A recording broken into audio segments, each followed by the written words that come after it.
Imagine spending $60,000, $70,000, even $80,000 on a brand new luxury car, and within the first 18 months, you're already back at the dealership. Warning lights, transmission shutter, a dashboard that lights up like a casino floor for no reason at all. And the dealer keeps telling you they can't reproduce the issue. Meanwhile, there's a taxi in Greece right now with over 1 million kilometers on the same original engine, and it's still on shift today. Nobody's babying it, nobody's pampering it. It just refuses to die. So today, we're counting down 12 old luxury cars that quietly do the opposite of every modern nightmare you've heard about. Buy once, keep for life. And number 1 isn't even a sedan most Americans have heard of. Let's get into it. Number 12. Acura TL 2004 to 2008. Here's the thing nobody tells you about this car. It never needed a flashy badge to earn respect. It showed up as Acura's mid-size answer to the Germans, wearing Honda's reputation like a quiet guarantee, and owners noticed fast. Slide into one of these and the first thing you feel is the seat. Not soft in a cheap way, but firm, supportive, the kind of leather that actually holds its shape after a decade instead of caving in like a worn-out couch cushion. Even the door handles have a satisfying click to them. No rattle, no plastic creak, just a clean mechanical snap every single time. And the forum threads back this up over and over. One shop owner pulled in a 2004 TL with 254,000 miles on the clock, still driving fine despite an overheating incident that blew the head gasket. The kind of failure that would have killed most engines outright on the spot. The 3.2-liter V6 under the hood is basically a tuned-up Accord motor, which sounds unglamorous until you realize that's exactly why it refuses to break down. Acura, or Honda, is an exceedingly reliable make. One long-term owner put it plainly, and that quiet confidence is the whole story in one sentence. Nobody buys a TL to flex. They buy it because it just works mile after mile without drama, without surprises, without that creeping dread every time the maintenance light blinks on, the way most modern luxury sedans seem to invite. Next up, a Lexus sedan that quietly does the same trick for even less money. Number 11, Lexus GS300 2000 to 2005. This thing always lived in the shadow of the bigger LS sedan, and that's exactly why it's one of the most underrated used buys on this entire list. Climb inside, and the cabin has this hush to it, almost library quiet, the kind of silence that makes you double-check the engine's actually running. The wood trim on the dash isn't some plastic sticker either. It's real. Cool to the touch in winter, warm in summer, and it ages into a deeper, richer color the longer you own the car. Almost like a fine piece of furniture passed down a generation, getting better with every passing year instead of worse. The 3.0-liter inline-six under the hood is the kind of engine mechanics describe almost apologetically, because there's nothing interesting to say about it. It doesn't leak, it doesn't rattle, it just runs. One owner picked up a high-mileage example for $1,700 with 284,000 miles and a stack of 50 service records, and the only repairs needed afterward were ordinary wear items, suspension bushings, an oxygen sensor, and alignment. That's the real secret hiding in plain sight.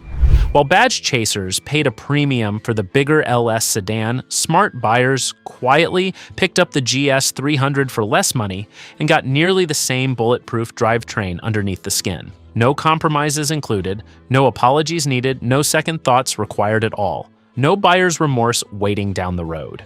Next up, the one your neighbor's in-laws still refuse to sell no matter what anyone offers them for it. Number 10. Lexus RX330 2004 to 2006.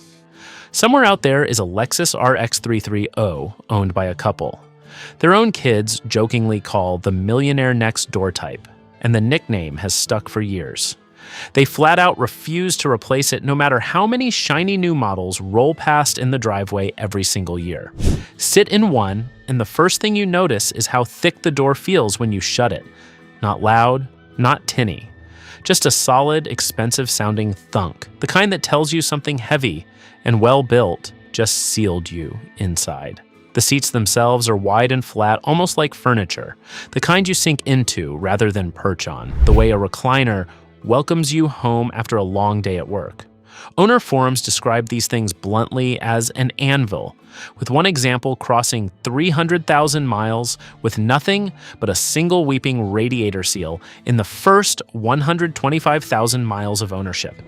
Mechanics specifically steer buyers toward the gas-only RX330 over the hybrid RX400H, since the simpler gasoline drivetrain avoids the eventual costly hybrid battery replacement entirely, sidestepping a costly repair down the road. One owner with 156,000 miles reports passengers routinely forgetting it's even running. The cabin's that quiet, that composed, that unbothered by the road underneath it. People see boring Lexus crossover and walk right past a vehicle that'll quietly outlive 3 flashier, far more expensive competitors parked next to it on the same lot every single year that passes by, every single time without fail, without exception. Next up, the land yacht New York City, trusted for decades, no questions ever asked. Number 9, Lincoln Town Car, 2000 to 2011. New York City didn't pick the town car for an entire generation of taxi fleets because it was glamorous. It picked it because the Panther platform underneath, body-on-frame construction, a lazy V8, rear-wheel drive simplicity, simply refused to break under the worst conditions imaginable, day after day, mile after mile. Step inside one, and you sink into a bench seat so wide and so soft it genuinely feels like a living room couch on wheels, the kind of ride that swallows potholes whole and barely tells you they happened. Mechanics who've spent decades inside this platform put it bluntly. Panther-era cars are probably the longest-lasting and most reliable cars ever made, with documented limousine examples surviving past 1.2 million kilometers in continuous livery and police service across multiple cities and decades. Industry sources covering the segment note town cars routinely run in commercial taxi and livery fleets for at least 400,000 miles before retirement, not as some freak outlier, but as the literal baseline expectation built into the spec sheet straight from the factory itself. One long-term owner summed it up perfectly: built like a bull, quiet as a mouse, and smooth as a panther.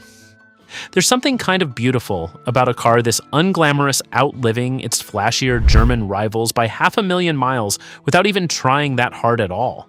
The town car never needed leather-wrapped gadgets to prove its worth. It just kept driving while everyone else pulled over for a tow truck on the side of the road. Next up, the sedan that became an entire country's company car. Number 8, Toyota Crown, 1999 to 2012.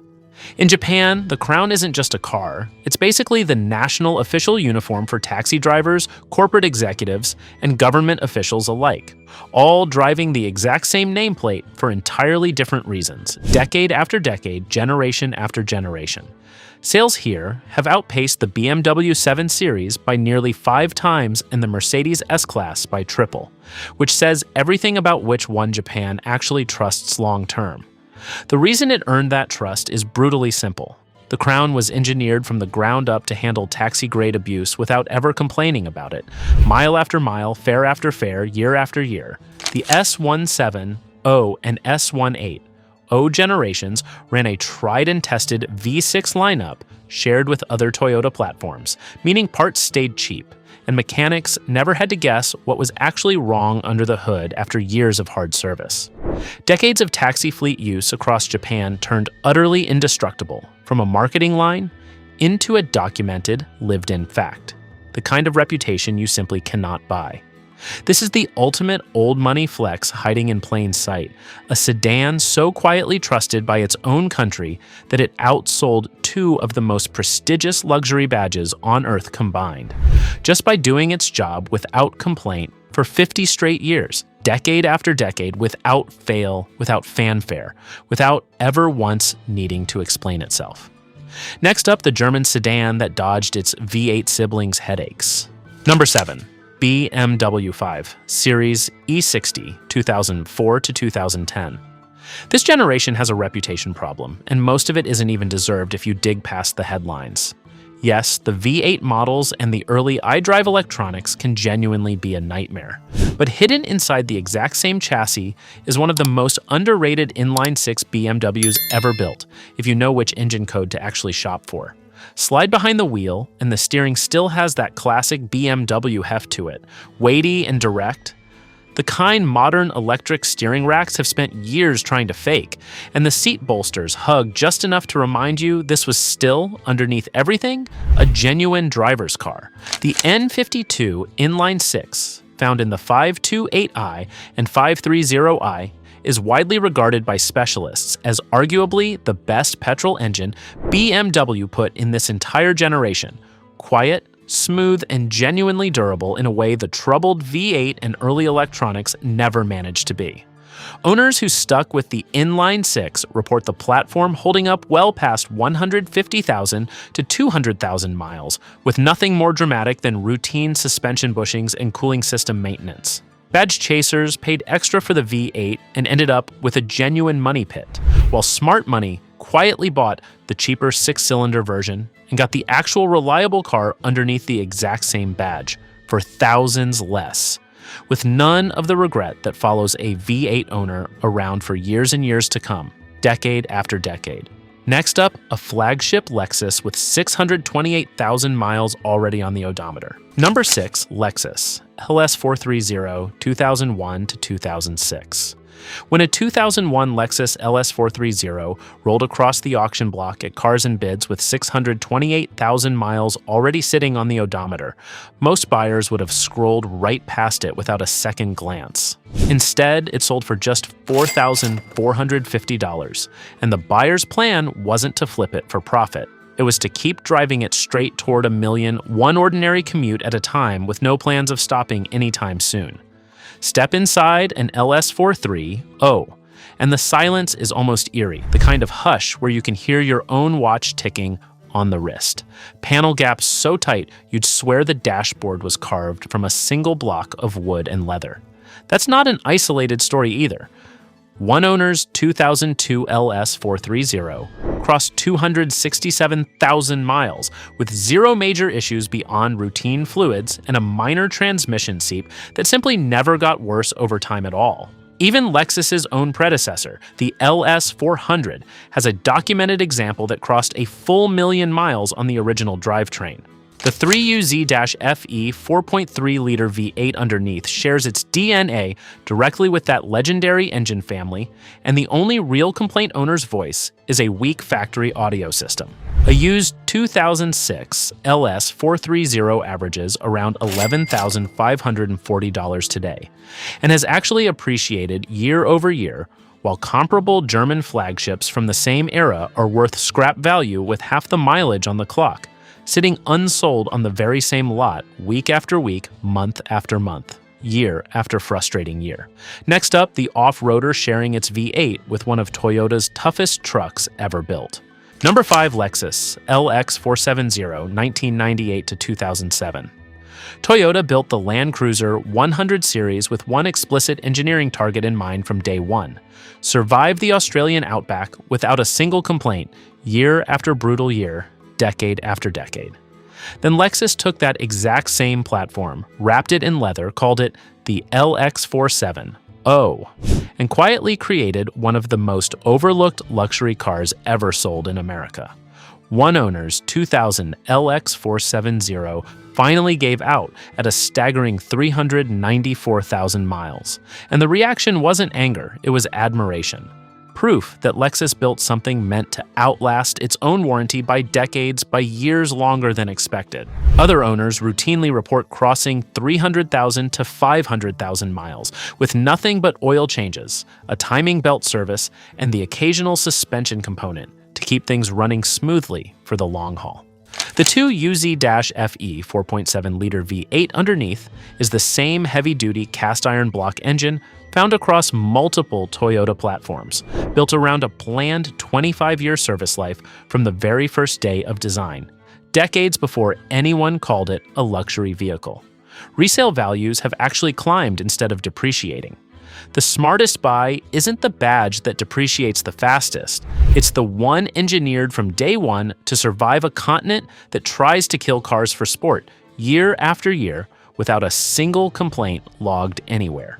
Next up, the German off-roader that started life as a war machine decades ago, long before anyone thought to call it a status symbol. Number 4, Mercedes-Benz G-Class Wolf 2000s. Before it became a status symbol for oligarchs, royalty, and pop stars, the G-Class was a military contract first commissioned through the Shah of Iran's stake in the company decades before anyone in Beverly Hills had ever laid eyes on one, let alone driven one down a city street. Slam the door shut on one of these and it sounds like a bank vault closing, a deep, deliberate, mechanical thud that no modern car with its featherweight doors can come close to replicating. The result, decades later, is a vehicle so mechanically simple and overbuilt that the military-spec Wolf variant comes with a manufacturer claim that's almost too bold to believe at face value, even for a hardened skeptic. It can run up to 1 million miles on nothing but standard maintenance year after year, decade after decade. One ex-Singapore Army G240 Wolf, later sold through a UK auction platform, had logged barely 9,010 miles in actual military service before being retired, which says less about fragility and more about how rarely these things genuinely need replacing rather than just repairing in the field. Civilian owners routinely cross 200,000 miles with nothing more demanding than oil changes and the occasional brake job. The same boxy military shape that once hauled soldiers through a desert now pulls six-figure price tags from buyers who've never actually seen a battlefield in their entire life, paying handsomely for a reliability pedigree forged in actual combat conditions generations ago, long before anyone in Beverly Hills cared. Next up, the only V12 sedan Japan ever built. Number 3. Toyota Century, 1997 to 2017. There's exactly one production V12 engine in the entire history of Japanese automaking, and it doesn't live inside a supercar where everyone might expect to find it. It lives in the Century, a black sedan so discreet most Westerners have never even heard the name, and so revered domestically that the Emperor of Japan himself rode in a custom-stretched Century Royal, painted with 7 hand-applied coats specifically for the imperial household, generation after generation, decade after decade without fail. Close the rear door and you hear almost nothing, just a soft click, like the car itself is whispering, so as not to disturb whoever's sitting in the back, and the rear seats recline with a motorized hush instead of a mechanical groan. The engineering behind that curtain borders on paranoid. The 1GZ-FEV12 runs dual independent ECUs and fuel systems, one set for each 6-cylinder bank, meaning if an entire half of the engine's electronics fails outright, the car simply keeps running on the surviving 6 cylinders without ever stalling out, without ever once losing power on the road. While Western flagships were busy chasing horsepower wars and badge prestige for decades and decades, Toyota just built a sedan engineered to never strand a prime minister mid-motorcade, mid-handshake, mid-anything important at all. Next up, the diesel taxi a Greek driver quietly turned into a genuine world record, one stubborn diesel mile after another, decade after decade, without ever once breaking down on the job. Number 2. Mercedes-Benz E-Class, DW211, 2002 to 2009. Mercedes never bothered marketing the W211 sedan as indestructible. The way you might expect from a flagship brand, it didn't need to. Owners worldwide quietly leaned on it as a daily grind workhorse, running diesel engines that mechanics still call bulletproof more than a decade after production ended, with parts catalogs still half full to this day, all across Europe, from Berlin to the Balkans. Sit in the driver's seat and the leather still holds a faint, almost vanilla-toned scent even after 20 years. The kind of smell that tells you whoever sourced these hides wasn't cutting any corners at all. The reputation was earned the hard way, mile by brutal mile, in all weather, on every kind of road imaginable, in every season the calendar could throw at it. One UK owner reported a 2003 W2 112-2 0CD crossing 450,000 miles without a single engine, transmission, or turbo failure. Just routine injector reconditioning and an alternator swap along the way. Nothing more dramatic than that. A sedan engineered to outlast its own factory now sells for roughly the price of a used Camry with twice the miles on the clock, parked right next to it on the same dealer lot every single time, without exception, year after year. Smart money buys the over-engineering. Badge chasers buy the star on the hood and wonder, 3 years later, why their dashboard's lighting up like a casino floor. Next up, the actual taxi that broke 1 million kilometers and just kept going anyway. Number 1, Mercedes-Benz A270CDI W211 2003. In Greece, a taxi driver named George Vasilakis bought a brand new 2003 Mercedes-Benz E270CDI sedan and started using it for work the same way millions of other taxi drivers do every single day, except his car simply refused to ever stop running, no matter what was thrown at it. The digital odometer eventually hit 999,999 kilometers and got stuck there, unable to roll back over to zero. So Vasilakis now estimates his real mileage based purely on how much diesel he's burned since that day. Picture that for a second. A car so committed to staying on the road that even its own dashboard gave up trying to count. That estimate currently sits at roughly 1,030,000 kilometers, about 640,000 miles, on the same 5-cylinder diesel engine and the same 6-speed manual transmission the car left the factory with on day one. Forum members who've driven similar W211 examples describe them as tight as a drum, seriously solid as a rock, even on models that weren't supposed to be one of Mercedes' better years at all. Vasilakis still drives the car every single day, still working, still earning fares more than 2 decades after he bought it new. And honestly, this is really the entire point of this whole list, distilled into one stuck odometer that refused to roll over no matter what. A mid-range diesel sedan nobody outside Greece has ever heard of has quietly outsurvived nearly every luxury flagship on this countdown combined, mile after stubborn mile, year after year, without ever once asking for credit, recognition, or a single round of applause from anyone watching. 12 cars, 3 continents, 1 emperor, 1 taxi driver, 1 military contract behind a badge that now costs 6 figures. None of these are cars badge chasers post about for likes. All of them quietly humiliated everything parked next to them on the dealer lot decade after decade without complaint. Old money doesn't chase horsepower or 0 to 60 times. It chases the one engine that simply, stubbornly refuses to stop running. Buy once, keep it for life.